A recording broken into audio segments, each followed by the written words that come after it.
Il faut gagner, absolument. On l'a pas réussi, il nous a manqué des choses. Ça ne sert à rien de venir ici et en rajouter maintenant. Maintenant, c'est le moment de fermer notre bouche, continuer à travailler, aller vers l'avant. On sait qu'on doit beaucoup améliorer. Si on veut faire des bonnes choses cette saison, déjà un titre qui s'en va, ça fait mal. Voilà, il faut maintenant qu'on se regroupe, qu'on s'enferme entre nous. Il faut être mieux organisé, il faut jouer mieux. Cette équipe de Marseille a mis beaucoup d'engagement. Nous, on a manqué quelque chose pour mettre notre stratégie en place. Maintenant, il faut continuer à travailler juste. On le sait, ici à Marseille, c'est une période importante qui se lançait avec le Bayern Munich la semaine prochaine. C'est pas préparer ce match de la meilleure façon. Ça sert à rien aussi de rajouter d'autres matchs maintenant. On a vaincu des moments où on gagnait tout et on arrivait en Champions League et on perdait les matchs.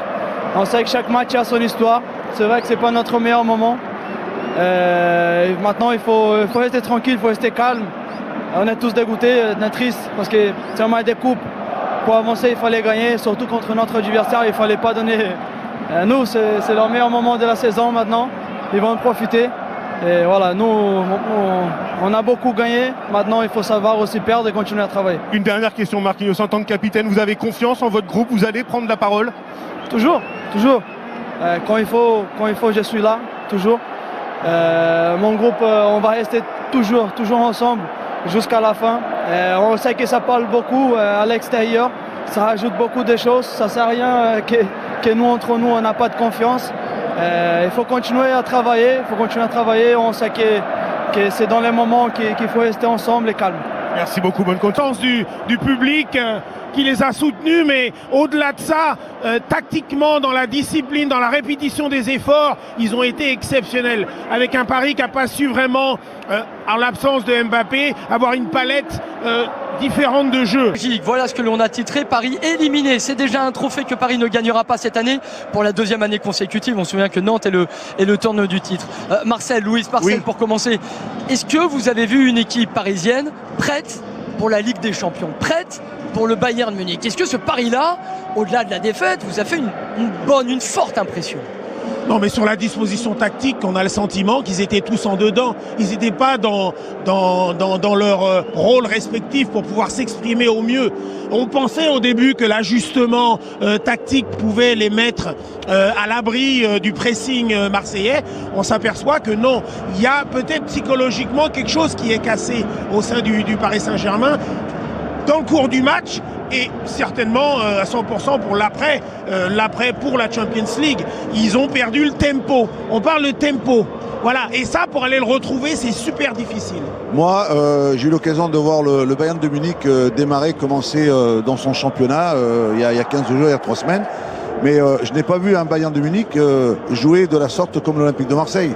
Le Bayern de Munich va certainement jouer en jouant autrement que ce que Marseille propose. J'ai pas vu au Bayern de Munich. Oui, alors on perd un peu en qualité Bayern et on va moins chercher dans cette agressivité parce qu'on a la prétention d'avoir du talent pour faire de la différence. Alors oui, ça prend... Paris Saint-Germain va prendre l'avantage. Le style du Bayern est totalement différent à celui de l'Olympique de Marseille. Il y a l'espoir. Il y a l'espoir. Non, mais je ne vois pas le Bayern imposer faire ce qu'a fait le Marseille ce soir. Est-ce que vous voyez Paris Saint-Germain faire mieux? Non, mais ils vont faire mieux. Ils vont devoir faire mieux. Pourquoi? Parce que c'est la Ligue des Champions. Pourquoi? Parce que cette Ligue des Champions, ils y courent. Ils vont devoir faire mieux. Il faut trouver la bonne méthode. Il faut trouver la bonne animation, le bon système. Il faut que tout le monde puisse se rendre compte. Ce système-là, Louis, ne vous plaît pas? Non, parce que 4 défenseurs, oui, d'accord, mais on en parlait en démarrant le match. Les 2 joueurs de côté, Hakimi et Mendes, sont plutôt des joueurs dans un système à 3. Bon, ils sont revenus à une défense à 4, mais le milieu de terrain, il y a eu trop de changements de position pour les uns et pour les autres. On sait qu'on a laissé Neymar et Messi un peu plus seuls. Après, c'est de trouver le bon système, la bonne animation. Matteo Guendouzi nous rejoint, le temps qui se prépare. Juste un mot, Christophe, Daniel, on peut imaginer peut-être c'était une vraie répétition pour le Bayern, même si Paris est éliminé, donc c'est au-delà d'une répétition. Peut-être que Christophe Galtier, si le forfait d'Mbappé est bien confirmé, pouvait se dire que ce serait le 11 qui débuterait contre le Bayern.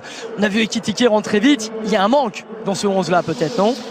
Il y a un manque, certainement. Il y a eu des manques ce soir. Je vous disais, il y a très peu de temps dans le football show, Florian, je disais, contre le Bayern, ils ont rendez-vous avec eux-mêmes. Et bien là, ils ont rendez-vous avec eux-mêmes. Mais c'est Marquinhos qui nous l'a dit. C'est Marquinhos, il a dit il va falloir qu'on se parle entre nous, etc. On se regarder dans les yeux, ils vont se parler dans le vestiaire Et encore une fois, je vous le disais, le Bayern, ils auront rendez-vous avec eux-mêmes parce qu'ils sont obligés de le faire. Obligés d'être devant leurs responsabilités. Déplacement à Monaco et ensuite le Bayern Munich à domicile. On a revu cette joie marseillaise, l'info elle est là. Marseille étant la dernière réaction avec Christophe Galtier, Julien. Oui, aux côtés de Christophe Galtier. Christophe, on imagine forcément votre déception ce soir. Oui, c'était une grosse déception. Évidemment que c'est match à élimination directe. Donc on élimine la Coupe de France. C'était un des objectifs qu'on s'était défini. Malheureusement, voilà, ce soir on est battu par une belle équipe de Marseille. Voilà, c'est une période difficile. Sur le match, nous nous sommes créés peu de situations, pas mal en première période, comme Marseille aussi, pas mal en première période. En deuxième période, c'était un peu plus fermé des deux côtés. Malheureusement, on prend un but, ce deuxième but sur une touche dans nos 20 mètres. Et après, quand on est mené au score, ils se sont mis évidemment en bloc bas. Et là, on a eu beaucoup de mal à développer notre jeu. On s'est peu de tirs au but, très peu de situations favorables. Christophe, on pouvait imaginer que le 11 qui débuterait ce soir serait probablement celui qui débuterait contre le Bayern la semaine prochaine. Est-ce que vous avez tiré des enseignements? Est-ce que ça risque de changer? Oui, déjà on va voir l'état de forme des uns et des autres, on va voir les enchaînements de matchs. On a dans 3 jours un match aussi important à Monaco. On va voir s'il y a des petits bobos, on va voir l'état physique des uns et des autres. Évidemment que dans la préparation de ce match, il y avait tout d'abord l'envie, l'ambition de se qualifier.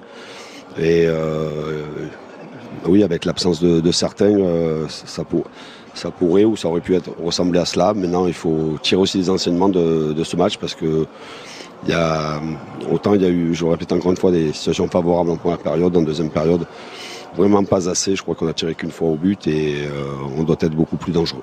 Et justement, Christophe, par rapport à tout ça, quel a été votre discours là au vestiaire avec vos joueurs? Les joueurs sont évidemment déçus, accablés. Pour l'instant, je pense que c'est pas le moment de parler à chaud. Évidemment qu'il faut remobiliser, il faut continuer à travailler, se concentrer, se centrer sur nous-mêmes pour trouver de l'énergie pour être plus performant. Merci beaucoup, Christophe. Merci à vous. Bonne continuation. Merci. Et John Ferreira, on a vécu quand même un sacré beau moment de football. Marcel, Louis, oui. Moi j'en ai encore des frissons. Vous avez bien sûr une carrière extraordinaire, mais quelle émotion, quelle émotion. Merci le football de nous faire vivre cela et l'OM qui s'est donc qualifié pour les quarts de finale de la Coupe de France. Ouais, je vous explique bien, moi ça va pas. Défaite contre Marseille, c'est pas possible avant le match du Bayern. Tu vois, mais ils avaient faim. Là, j'ai vu, c'était la deuxième version de la prise de la Bastille. Ah non, parce que là, c'était pas juste de la faim ou de l'agressivité. Ces mecs, ils étaient là pour faire une révolution. On avait marre d'être en échec depuis 9 ans. Là, ils étaient en mode révolutionnaire, une révolution. Ah ouais, ils se battaient sur chaque ballon, ils se battaient partout. Même à la fin du match, il a fait avoir une bagarre. Ils se battaient partout. Ils venaient avec une grosse agressivité, on n'a rien fait. Le problème, c'est que nous, on était là, on jouait en contre. Enfin, on a Neymar, Messi, Verratti, Vitinha au milieu, et on joue en contre. Comme si on avait juste quelques joueurs rapides et c'est tout. Non mais Galtier, t'es contre nous.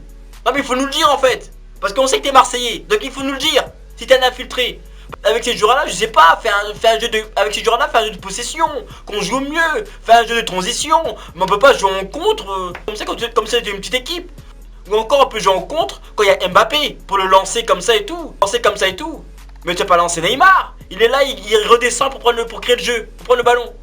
Tu vas lancer qui? Messi il est fatigué. Ce qu'il fait c'est bien, mais il a 34 ans, 35 ans. Il est fatigué, il faut le laisser reposer. Faut le laisser se reposer, faut pas oublier que l'année dernière, il a fait une année à marcher. Comme les enfants, il faut laisser repères. Là, il va faire une année à trottiner, et peut-être l'année prochaine, il va courir. Mais là, il est fatigué, il faut le laisser tranquille. Non. En plus, t'es là, tu trouves aucune solution. C'est vers la 80e, 70e, que tu fais entrer Kitité. Mais c'était le début, il fallait faire rentrer pour fixer. En tant que pivot, c'est vers la fin, tu le fais rentrer. Le mec est là, il mâche son chewing-gum. Arrête. Il n'y a plus aucune saveur dans son chewing-gum, on sait très bien. La menthe, elle est déjà partie. Le seul goût que t'as, c'est le goût de la défaite. C'est ça. Tu vois, il y en a ils prennent des chewing-gums parce que voilà, ils puent la laine, il faut prendre un truc. Toi tu prends des chewing-gums parce que tu pues la défaite. À chaque fois que tu parles, tu dis n'importe quoi. Le mec il pue la défaite. Il peut donner des conseils. Il te donne des conseils, le prochain match, tu vas tout échouer. Non mais c'est vrai, le mec est mauvais. T'es pas fait pour être coach d'un grand club. T'es fait pour être coach d'un petit club et tout. Là t'as un grand club, tu les coaches comme si c'était Amiens. Tu les coaches comme si c'était une petite équipe. T'as une grosse équipe, fais-les jouer. Mais un autre système de jeu. Non. La défense, elle fait peur. Tu vois, bon, Ramos, il s'est rattrapé et tout. Mais Marquinhos, capitaine, faut le retirer le brassard. Mais il faut le retirer, il voit rien. Je sais pas si les deux ont des problèmes de dos, mais les appels dans leur dos, il voit rien. Donc c'est les zones en ce moment, chez Afflelou, il y a moins 10%, allez chez l'ophtalmo. Je sais pas, allez quelque part. Allez chez le kiné, parce que là, il y a des problèmes. Le mec, il voit rien dans leur dos, ils peuvent rien faire, mais retournez-vous, je sais pas. Ou même Donnarumma qui est là. Je sens qu'il y a une pression. Depuis le début, il y a une pression. Depuis le début, il y a un gros pressing des Marseillais. Le mec a le ballon. Oh non, il la donne à Nuno Mendes. Et après Nuno Mendes, il est pressé. Il se fait presser et il est pressé. Donc il fait la passe à un autre. Hop, il perd le ballon. Et ensuite, ça déboule sur le début des Marseillais. Non mais réfléchis un peu aussi Donnarumma. Dégage le ballon. Tant nous l'a vendu, oui. C'est la relève de Buffon. Moi, je le vois habillé en vert comme ça.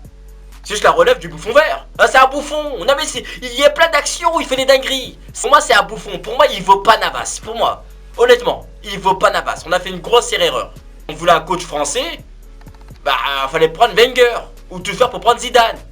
Mais Galtier, fallait pas le prendre. Échec sur échec. Ça fait depuis le début de l'année, on galère. Là, le Bayern en Coupe d'Allemagne. En Coupe d'Allemagne, c'était un bulldozer. 4-2, des gros scores. Ça va être chaud en tout cas, ça va être chaud. Donc dites-moi ce que vous en pensez dans les commentaires. Est-ce que pour vous c'est Galtier le problème? Est-ce que pour vous non, c'est plutôt les joueurs qui sont pas réceptifs? Voilà, dites-moi ça dans les commentaires. Et on se capte plus tard.